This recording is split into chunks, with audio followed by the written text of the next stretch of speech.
Emanating from the wrestling capital of the world, Calgary, Dramatic Pause, Alberta, Canada, and broadcast to the world at www.stormwrestling.com and www.liveaudiowrestling.com. This is Storm Warning, your weekly audio check-in with Extreme Championship Wrestling superstar Lance Storm.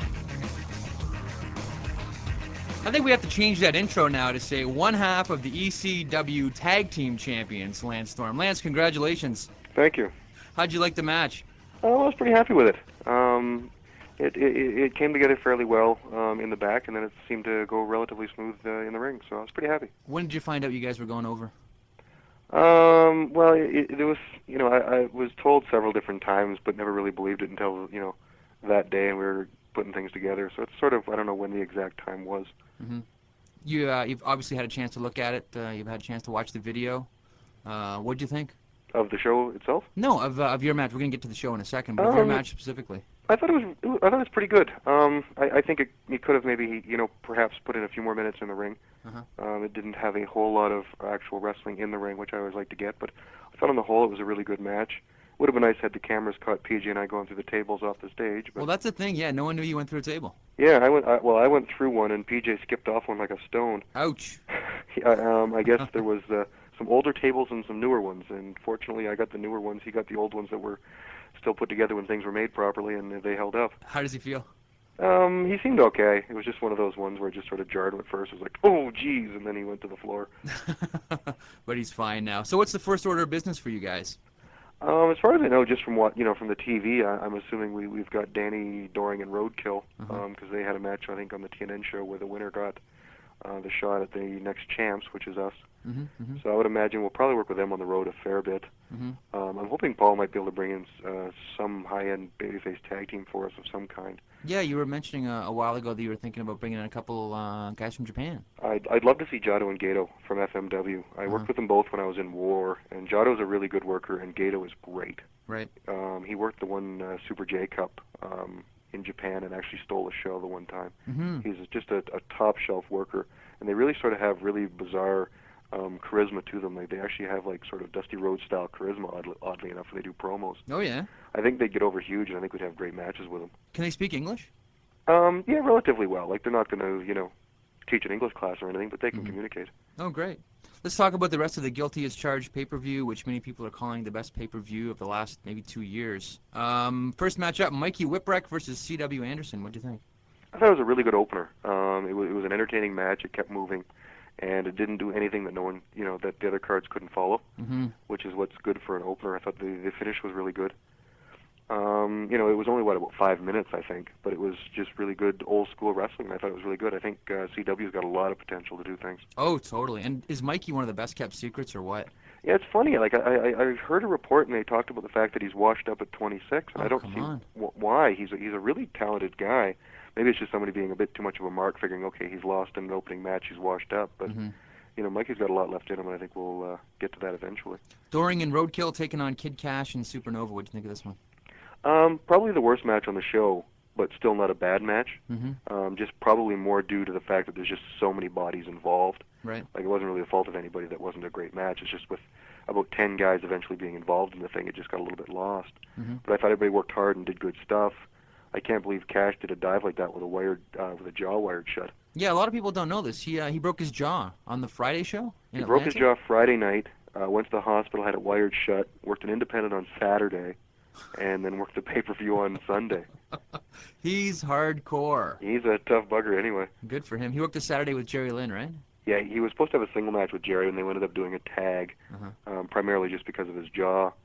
But he'll be living on protein shakes for the next 6 weeks. Oh, man. Good for him. Good determination, though.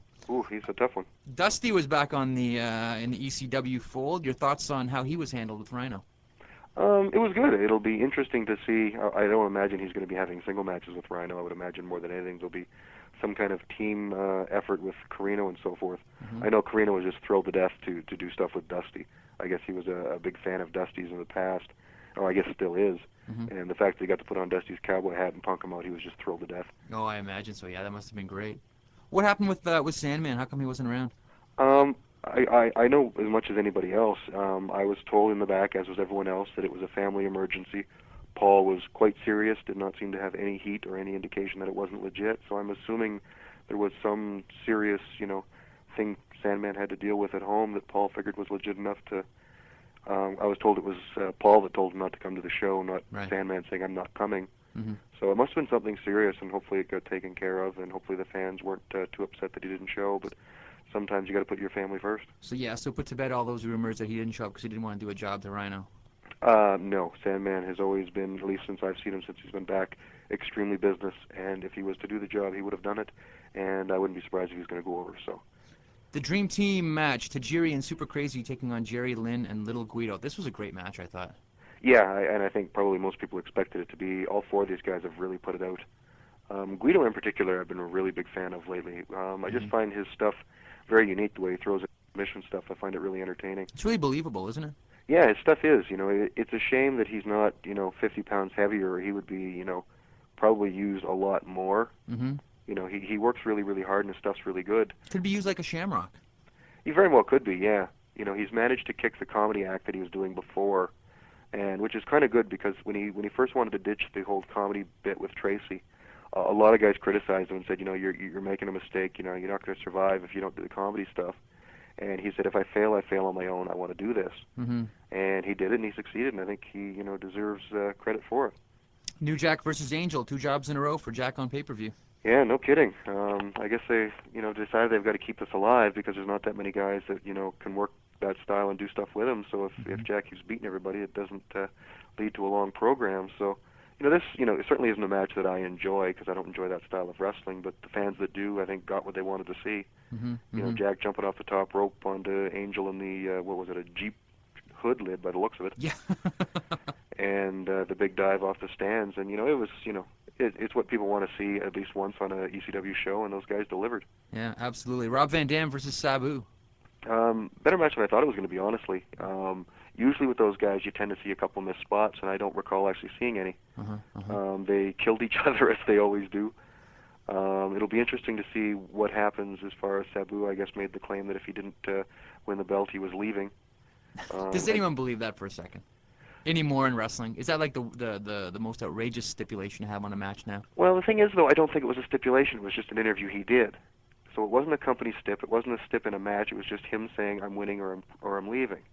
So, I don't think the company has to honor it for one, but and I think also the opportunity is open for the fact that if they are hinting at the ECW FMW feud, right, that you he's could going certainly have him say, I'm fed up with ECW or whatever, I'm leaving, have him work FMW and come back as part of an FMW contingent, which is just pure speculation on my part, but a lot of people were criticizing the fact that stipulations aren't honored anymore, and I don't think it really was a stipulation. Right. So we'll see what happens anyway. How come this match wasn't on last? I think primarily because they did it once before on pay-per-view, and it was not as good as it was this time. And perhaps they were a little concerned that, it wouldn't be the best match on the show, and I think maybe perhaps just due to giving Awesome the respect, saying, well, the world title should be last. Right. And, boy, they delivered. That certainly was a high-impact match, Rob Van Dam versus Sabu. How'd they feel after? Any injuries? You guys complaining? No, well, neither one of those guys ever sell it when they're hurt. Like Sabu, you could pretty much hack his leg off with a saw, and he would, say, oh, he's okay. Right. You never get a read off that guy when he's hurt, other than the fact that perhaps if he can't stand up or walk. Actually, one thing in the match I thought was really cool when Sabu called for the tape and taped his knee up during the match. I thought stuff like that, whether he needed it or not, I don't know. But I think just added some credibility to the match, and it was just little things like that Sabu does that I like. Well, it's great watching guys sell injuries in the ring. It's not like, they have an injury and they get to the ring and they forget about it. And Sabu really goes out of his way to, he sold that leg injury for how long? Yeah, it's been a while. Sabu's one of those guys that really, really respects the business and really, really deep down, puts as much effort into as he can. A lot of guys, if they're doing the big arm injury and stuff, it's like you see, they'll wear their sling out of the building. The second they get in the car, they take it off, and they're walking around town having no problem with it. If Sabu's doing a knee injury, boy, he has that thing taped up 24/7. Really? He really, honestly has that much respect for the business and really, really, puts his full effort forward. No, otherwise his uncle will kill him. Pretty much, but yeah, it's just so inbred in him now that it's just his way of thinking. Mike Awesome versus Spike Dudley. I'm sorry, but Spike Dudley stole the show. Good Spike for Dudley him. deserves some kind of award for surviving. God bless him. How did he feel after the match? Surprisingly enough, not too bad. We were sitting in the locker room afterwards. And I looked at him like, how are you doing? And he said, not too bad. He said his knee locked up at one point in the match. He said Right. it just locked up and he couldn't straighten it. Uh-huh. He said, then it popped back out. He said, it's a little stiff and sore now. And I asked him about the clotheslines. I said, are you still alive? And he said he was certainly getting clipped. And I think probably a lot of it is the fact that just Mike is so much taller than him. Mm-hmm. It's hard to throw a clothesline where you normally would. You're going to catch the guy in the face. You're going to nail him Yeah. pretty hard because there's just such a height difference. Yeah. So no broken jaws, no broken noses. To my knowledge, no, there was nothing. He said the one time he got pitched out of the table and didn't really make it to the table outside. He said it hurt really bad, but the other ones were, he managed to live. But he's a tough guy. Good for Spike. I mean, he got over more than anyone else in that show. Yeah, he probably got. It's the old Jerry Lynn standard. He got over by losing. Yeah, exactly. Was he like the champ backstage as well after that match? He came through the curtain and all the boys stood there and applauded. Oh yeah. Even to Mike, because Mike put out a hell of a performance too. Like Mm-hmm. he didn't take necessarily quite the punishment that Spike did, but they both worked their butts off. On a scale of 1 to 10, how would you rate that pay-per-view? I'd give it at least an 8, and not to sell it short. It's just I always leave room for hopefully we can top it. It was certainly probably the best paced show we had as far as just continually building. Mm-hmm. There's been criticism on a few of the last ones that the best match wasn't the main event. Mm-hmm. That this match should have been last, this match should have been last. That night, Spike and Awesome should have been last. They were last, and I thought the show progressed constantly throughout. Was just a really great show. Yeah, you guys should be really proud of yourselves. You did a top drawer show all the way. ECW on TNN this past week, a 1.2. Everyone's coming back. Nice to see the rating get back up there. Yeah, right back up to basically the strongest rating that we've pulled. I think we might have got close to a 1.3 once for an average, but 1.2 is about a strong rating for us so far. So it was nice to know that the slight dip at New Year's was just basically a bad time to try to watch a show New Year's Eve. Oh, but that was still a decent rating for New Year's Eve. Oh, it was, but it was still, from a 1.2 to a 0.9, you're looking at about a 25% drop. Mm-hmm. So, it was a bit of a drop, but it's nice to see it jump right back up. It was a good, strong show, too, so. Mm-hmm. Do you feel there's a real momentum going on around ECW right now? Yeah, there's a lot of it going around. There's a lot of good morale in the back. I know a lot of people are really hoping, too, that when the Acclaim advertising budget and stuff hits, it's really going to help. I know TNN is supposed to start putting some promotion behind us a lot more so now in the new year. Good. And with Acclaim, I've heard they've got about a $3 million budget to plug this game. Oh, sweet. The Hardcore Revolution. And, I believe as part of the deal, all of their ads have to have, ECW on TNN 8 p.m. Friday nights. Oh, That's great. part of the, if it's a poster, it's got to be in the bottom corner. If it's, a TV ad, it's got to be mentioned. So we're hoping that we'll get a lot more press and a lot more exposure from the game and stuff when that pub hits. Yeah, that should raise things up to around a 2 or just over a 2, probably.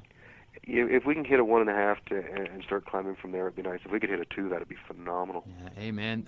Any more news or speculation around this ECW TNN show on February 14th when Raw is preempted? I really think that's just, predominantly rumors at this point in time.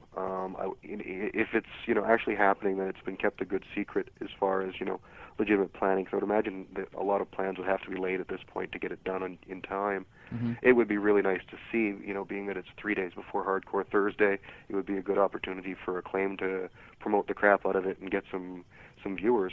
I'd love to see it, but I wouldn't hold my breath. Something I got to ask you about, because this was a beautiful swerve. 2 days before the pay-per-view, you worked with Spike at Center Stage in Atlanta, and his chick came out with the ECW heavyweight title. Tell me about what went on backstage that night. Actually, when I got to the building, I went to Dreamer, because he tends to have a lot of pull as far as what gets done. If you can't get to Paul, getting to Dreamer is about as good. And I suggested to him, I said, is there any way, I said, we can save a match tonight, because there was a lot of speculation on what can you do. If anybody goes out with a title belt, you're giving away a finish. Right. And I said, I said, assuming Mike's going over, I just assumed. I wasn't for sure. Mm-hmm. I said, is there any way we can have Spike go out with the belt? I said, just go out, tape the match, let the crowd see it. I said, never air it. I said, the internet buzz will be out there that, oh my God, Spike's won the title, he's winning the title tomorrow night. Mm-hmm. I said, it'll lead for incredible heat with all false finishes at the pay-per-view. I said, this would be a really great idea. And they said, oh, that's not a bad idea. And said, no, we're not going to do it. And then when I was a few minutes before I went out for my match with Spike, they said that the girl was going to come out with the belt a couple minutes into the match, just sort of to let a little bit of a hint and tease out there. And it did. I heard a lot of people sort of going, oh my God, Spike's got the belt. And I heard a lot of rumors that people were thinking, well, maybe they are switching it. Mm-hmm. So perhaps it added to the drama on Sunday night. I hope it did. I don't imagine the match will air now. But I suppose it still could. They could have just stole the belt from him in the back, but I don't imagine the match is going to air. Mm-hmm, mm-hmm. This week on TNN, do you know what's up for the show? I'm not entirely sure. It was a real hectic night at Center Stage. I believe Dusty Rhodes will be on yet again. They did a thing with Dusty that looked pretty good. I didn't see it all, but it looked pretty good. Mm-hmm. I believe there was 2 single matches taped. I believe it was I'm not sure the partnering, but I think Tajiri and Crazy may have worked, and I believe Guido and Jerry did. So I would imagine one or both of them will air. Oh, nice. So yeah, so if either one of those airs, you're getting at least a good 8-10 minutes of great wrestling. So. Oh, amen. Amen. Amen, brother. That's one thing we can always at least deliver. One good solid wrestling match that the people that actually still like that can watch it. Well, there's 4 hours of wrestling on Monday, and it's a struggle to get 5 minutes of good wrestling. This is true. Although I actually saw Raw this week and was quite surprisingly happy with the show. Clean finishes. Exactly. It was really nice to see. It was sort of an interesting way to get around to doing them, as far as having the boys book their matches, this guy versus this guy. There was no feuds or no storyline behind a lot of them, which would be really interesting to see how it affects the ratings, because it was pretty much just a lot of the matches were just cold matches. This guy wrestling this guy, they went out and wrestled and had a finish. Mm-hmm. And if they can in fact hold the ratings doing that, it proves that it can still be about the wrestling. But then everyone keeps saying, you know what? They're stealing ECW's formula again. Well, it's funny that we don't really. I don't think it's our formula that does it for us. I think it's more just that we do it really hard. Mm-hmm. When New York and Atlanta were wrestling, we had more of the brawling. We had the girls first, and we had a lot of the ridiculous hardcore stuff, and it became popular, and they started copying it. So we just did something else. And okay, well, we're gonna have to wrestle because we can't do the same thing as them because they've got a far bigger profile than we do. Mm-hmm. So we'll just look like we're copying them. So then we just said, okay, we're gonna start wrestling, and we got guys like Tajiri and Crazy and Jerry and myself, and we wrestle our butts off, and everybody's going, wow, that wrestling's really great. So then they turn around, and they start to try to do what we do again. Mm-hmm. Mm-hmm. But I really enjoyed the show. I liked seeing some clean finishes. I liked just seeing some good wrestling on the show. It's a breath of fresh air. Yeah, exactly. Yeah, it is nice. This Saturday, you guys, at the ECW Arena in Philadelphia. Any chance of Dusty being there? Ow? Did you say ow? Yeah, wow. Oh, wow. No. I would imagine he is, actually. I've heard he's going to be at the next couple tapings. I don't know for sure. Uh-huh. But the arena is always an interesting place. Paul always seems to pull out a couple stops when it comes arena time. Uh-huh, uh-huh. Just because, it was the place where they really started. So it was sort of, the arena was always the place that we pulled out the stops and put out the big show just because it was the arena. Does the arena still have that romantic... Sorry, does the arena still have that romantic charm for you guys? It does a little bit. It started really losing it for a while because we were running it way too often. We were running it about every 3 weeks, and then when you started running newer buildings and bigger buildings in other places, coming back to the arena was kind of a letdown. Right. But we've pushed it off now, and you're only there about every 6 or 8 weeks. So when you go back to the arena, it's always good. You've always got such a rabid crowd that it's a lot of fun to work because whenever you've got a really lively crowd, everything hurts a little bit less. Right. Yeah. So it's it's a little bit nice to have the support. Boy, you're out there if the crowd's just sitting on their hands. Everything you do seems to hurt. No kidding. What's your favorite arena to work, or your favorite venue for that matter? Oh boy, that's a tough one. Chicago's really nice. We've only been there twice, and I don't know whether it's necessarily the arena or just the fact that we've done such really strong crowds there. I had the match with Jerry, which is one of my favorites from the pay-per-view, and then I worked Rob on the other one, which is Rob's always a good opponent for me as well. Buffalo's nice because we're close to the border. Get those Canadian flags out there. Yeah, I got a lot of buddies that I went to high school with that live in Toronto and stuff, and they tend to come down to the show. So it's good to see some people that I know and see a lot of Canadian flags in the crowd. It's a good place for you to sell merch. Get that Canadian contingent down there. Yeah, I sold quite a few Lance Storm shirts at the pay-per-view because that was the only time we've been there that I had any shirts available, and sold quite a few of them. That's company money though, not mine. So. Ugh. No, I would imagine if we start running Toronto, then maybe I could sell some shirts. Let's talk about fellow Calgarian Bret Hart. His column this week in the Calgary Sun, quite controversial. In the closing remarks, he says, "Maybe the wrestling business is just pathetic, and maybe so am I." What do you think of Bret's column this week? I think he's started getting down when things were going the way he didn't want them to, and it's just really exponentially just piled on him, and he's just gotten, too depressed and sad with the business. And if he is that tired with it, then maybe it is, time for him to just say, it's been a great career, it's been a wonderful life, it's time to move on. I don't think the wrestling business is necessarily pathetic. I think a couple directions it's going right now, could be put into that. But, people are going to have to stand up against it, and until fans say that they want something else, that's what they're going to get. And if he's not willing to do that or doesn't enjoy doing that, then, I guess it's time for him to pack it in. He's certainly done everything there is to do in this business.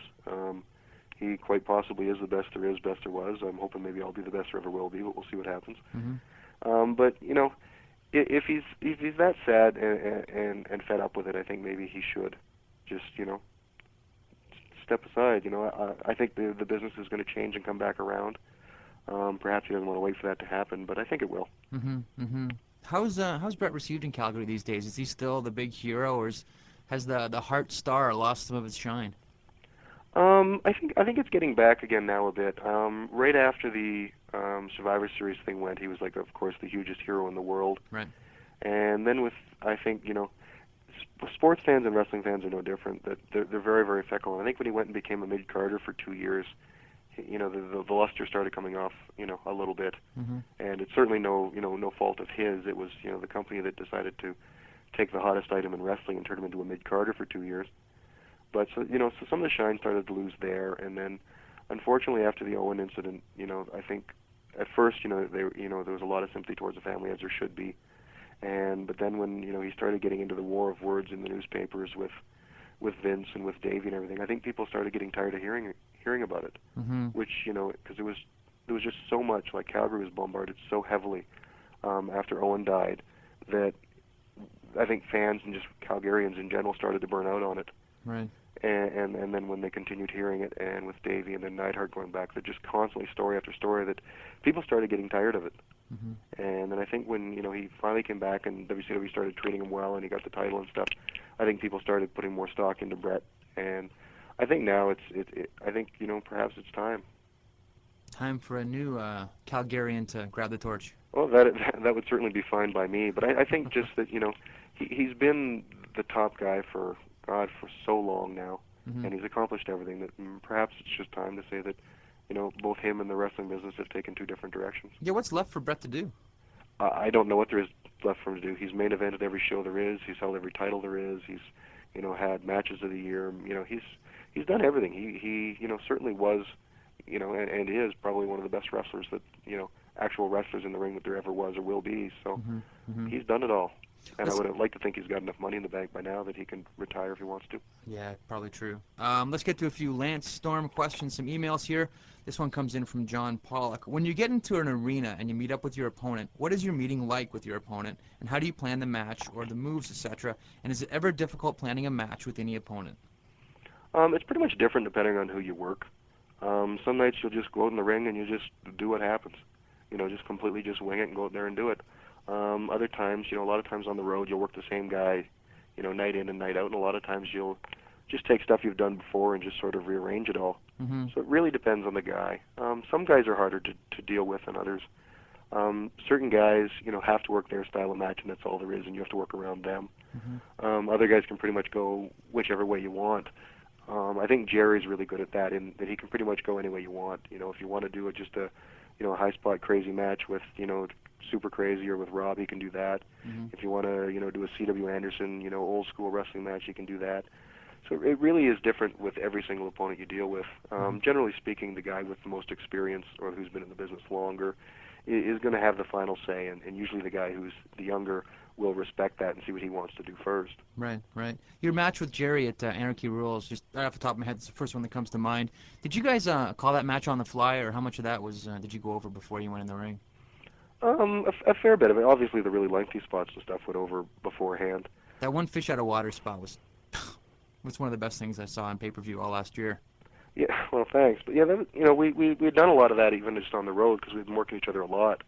So a lot of it, we could pretty much, because we've worked so many times now that we can throw a match out there that's extremely good just on the fly. In that, we have so many different things that we feed out of each other that, we can just keep doing it.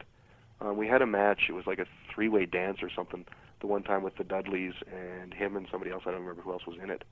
And a lot of times you just pair off, and Jerry and I ended up pairing off in the ring, and we must have went about like 8-10 spots in a row, just boom, boom, boom, boom, boom, just kicking them out of our heads as we were doing them. Great. And like other guys rolled in the ring and sort of ended up cutting us off. We were choked. It's like, we're not done yet.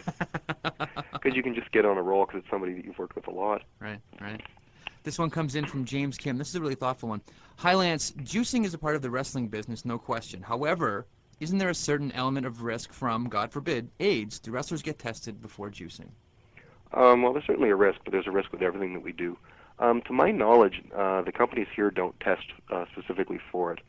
I believe a few years ago, New Japan started. All foreigners coming over had to be tested. All their boys were tested.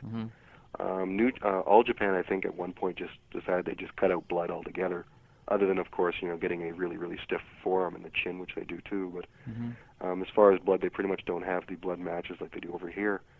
There's certain precautions that each individual guy can try to take. I'm not a big fan of having more than one guy bleeding in a match. And you tend to be careful as far as if you have any open cuts or nicks and stuff in your hands or anywhere that you try to get them covered up beforehand. And you try to get yourself cleaned up as soon as you can afterwards. There's obviously a risk, and there's no way of avoiding it completely. But there's a risk in taking a pile driver and arm drag too. So it's sort of a necessary evil to a degree.